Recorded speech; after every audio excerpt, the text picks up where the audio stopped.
হুজুররা একটা কথা প্রায় বলেন যে আলেমদের মতভেদ হইল উম্মার জন্য রহমত স্বরূপ। এমনকি এই কথাটাকে তারা হাদিসের নামেও চালায়া দেন, অথচ কোনো সহি হাদিসের গ্রন্থে এরকম কোনো কথা নাই যে আলেমদের মতভেদ উম্মার জন্য রহমত স্বরূপ। ভাই, আপনি যদি একটা ব্যবসা প্রতিষ্ঠান খোলেন, তাইলে আপনার প্রতিষ্ঠানের কর্মকর্তাদের মধ্যে আপনি একতা চাইবেন নাকি মতভেদ চাইবেন?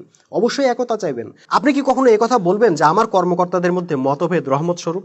অবশ্যই বলবেন না, কারণ সবাই বোঝে মতভেদ থেকেই তৈরি হয় অনৈক্য সংঘাত, আর অনৈক্য সংঘাত বয়ে আনে ধ্বংস।